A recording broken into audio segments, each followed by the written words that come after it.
l'expérience occupation double, on vit avec les boys, les filles vivent avec les filles, puis on se voit pratiquement, honnêtement, on se voit peut-être 3 heures par semaine. Après avoir vécu l'expérience, tu fais beaucoup d'introspection.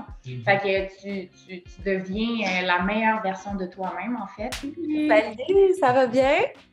Yes, ça va, toi? Ben oui, merci beaucoup de prendre le temps pour moi aujourd'hui, c'est super chouette. Ah non, ça fait plaisir. On commence de ce pas, ça vous va? Yes! Cool. Fait que comment ça s'est passé le retour à la réalité jusqu'à maintenant? Le fait de vivre cette expérience qui est quand même assez unique, c'est sûr que il y avait plusieurs hauts et bas, mais sinon, ça va faire 1 an très bientôt, je pense même 7 semaines. Ce qui a été plus difficile, c'est vraiment juste de comme retrouver sa routine puis son quotidien en fait. Sinon, pour l'instant, ça va super bien puis c'est vraiment une belle expérience. Ouais, c'est ça. Fait comme Inès a dit, là, ça va super bien parce qu'on a pu apprendre à comme, s'adapter. Fait qu'à différents niveaux, ça a beaucoup changé, surtout les réseaux sociaux. En tout cas, dans mon cas, moi, j'ai comme dû essayer d'équilibrer ma carrière en finance plus les réseaux sociaux, puis balancer ça. Mais là, au final, j'ai comme trouvé le juste milieu. C'est vraiment cool. Je suis contente pour vous. Puis ça a été quoi comme le plus gros challenge que vous trouvez depuis la sortie? Étant donné qu'on s'est connus à OD, on était en amour dans l'expérience de OD, dans l'aventure de OD, mais sinon, on a comme appris à se connaître vraiment à l'extérieur. Fait que je pense que ça a été vraiment ça notre challenge, en fait. C'est direct. Ouais, parce que l'expérience occupation double, on vit avec les boys, les filles vivent avec les filles, puis honnêtement, on se voit peut-être 3 heures par semaine. Pour le reste, on compile tout. Oui. Fait que c'est comme intense, c'est pas réaliste à la vraie vie. Fait que quand on arrive dans nos vraies vies, là, moi j'ai mes amis, j'ai ma famille, elle a ses amis, elle a son style de vie avant. C'est une belle décision de comme prendre notre temps, puis pas tout de suite vivre ensemble. J'avais mon appartement, Inès avait sa maison, puis ça n'a juste pas changé le fait qu'on était ensemble tous les jours pareil. Mais c'était important de le faire de cette manière-là pour pouvoir avoir comme un fondement solide. Puis, pour le reste, je pense que c'était la meilleure décision qu'on a faite. Oui, puis si je peux rajouter, c'est vraiment de réapprendre à se connaître. C'est qui le vrai Steven, c'est qui la vraie Inès après l'aventure. C'est comme d'intégrer toutes les autres sphères que tu vois pas quand tu es juste dans le jeu. Ouais. Exactement, oui. La réalité, en fait. Oui. Très cool.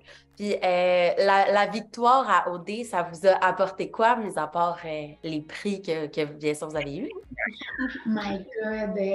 C'est tellement gros pour vrai. On le réalise pas, mais c'est au-delà des prix. L'aventure, oui, on a de la visibilité, oui, on a des followers, mais ça va plus loin que ça. Fait que je dirais vraiment, c'est les opportunités.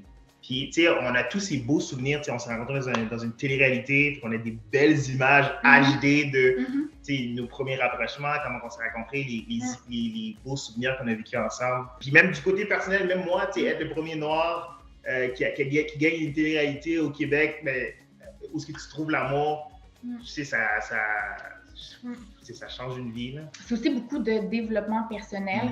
Après avoir vécu l'expérience, tu fais beaucoup d'introspection. Fait que tu deviens la meilleure version de toi-même, en fait. C'est vraiment beau. Puis bien sûr, vous avez gagné le Zoobox en Estrie. Je sais à quel point que vous êtes contents, on s'en est déjà parlé. Vous avez un gros projet commun qui s'ensuit de ça. Est-ce que vous voulez nous en parler? En quoi ça consiste?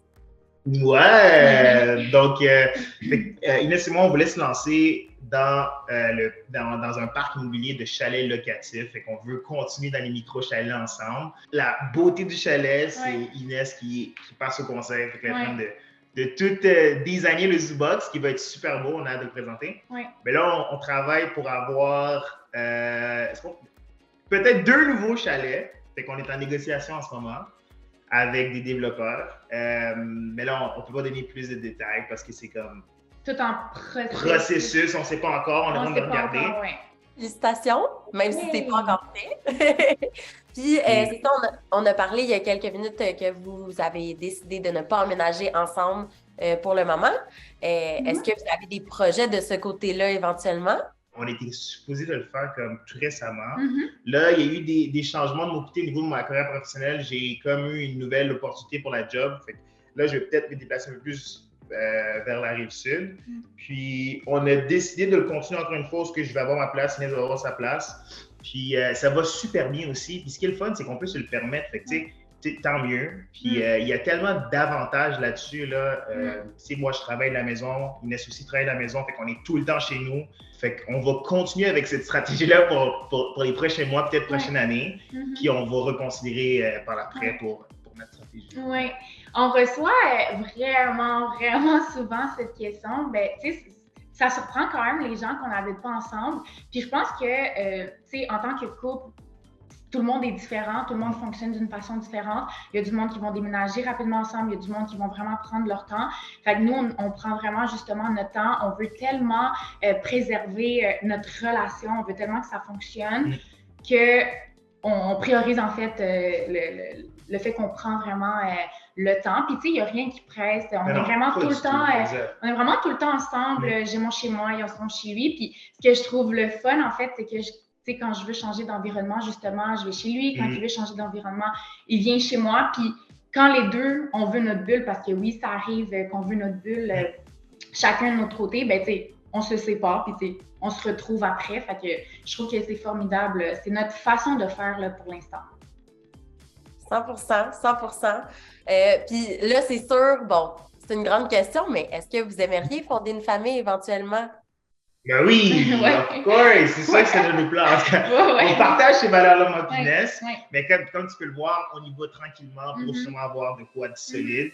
Puis tu sais, pour en arriver là, parti comme qu'on en est, on est sur la bonne route parce que genre, tu sais, tout va comme sur des roulettes. Puis on est parti pour avoir de quoi de vraiment nice. Là. Oui, vraiment. Puis, tu sais, c'est sûr que moi, avant d'être en couple, sérieusement, je voulais vraiment des enfants, je voulais me marier. Mais ben, c'est ça, on dirait que dans ma tête, tout devait être seté. À un certain âge, je devais avoir un enfant, me marier. Mais finalement, tu sais, ma façon de voir les choses est très différente aujourd'hui. Puis, il n'y a vraiment rien qui presse. Puis, en ce moment, on se concentre vraiment sur notre développement personnel, nos carrières, en fait. Fait que, oui, on veut fonder une famille, mais tu sais, rien presse. Pas maintenant. Là. Ça va arriver, mais pas maintenant. Non, c'est sûr. Quand on voit tous les projets arriver, c'est sûr que comme on voit à quel point il y a des choses à faire. Fait que c'est sûr. Exact. Et on a du fun à faire aussi, c'est excitant. Fait que tant mieux, là, on est jeunes, on en profite. C'est le moment là, de donner le paquet en ce moment. Puis quand ça va arriver, on va le sentir qu'on va être rendu là. Exact. Ça va se passer. Oui. Non, clairement. Puis à part de ça, c'est quoi vos prochains projets, que ce soit professionnel ou personnel? Donc, ça fait depuis 2017, j'ai mon mouvement sportif Jump Like Me qui existe. Et cette année, ça devient une fondation en ce moment. Mais là, je dis ça, encore une fois, c'est aussi quelque chose, je ne peux pas trop m'avancer parce que c'est comme pas encore concret, ça n'a pas encore été lancé. Mais, tu sais, ils m'ont donné le go que je peux dire que la mission va être de sensibiliser les jeunes, les initier dans leur développement sportif. Encore une fois, prôner les saines habitudes de vie. Donc, c'est ça, j'ai hâte. Puis sinon, de ma part, ben, c'est vraiment de terminer mon baccalauréat en administration des affaires marketing. Ça, c'est comme mon premier objectif à terminer. Je travaille aussi sur des projets personnels. C'est pas encore concret, donc je veux pas comme trop en parler. Puis, ben, c'est ça, tu sais, je me concentre vraiment sur mes études, création de contenu. Puis, je me cherche aussi un emploi en marketing. Je veux vraiment comme en apprendre davantage étant donné que j'étudie dans ce domaine. Fait que, ouais, plein de projets. Puis, ouais, c'est le fun. On est vraiment contents. Ben, c'est super le fun. Félicitations pour tout ça. Puis, bon 1 an. Merci. Merci pour ton écoute. Si tu as aimé la vidéo, on t'invite à t'abonner et à aimer la chaîne de Narcity pour plus de bons contenus dans ton écran.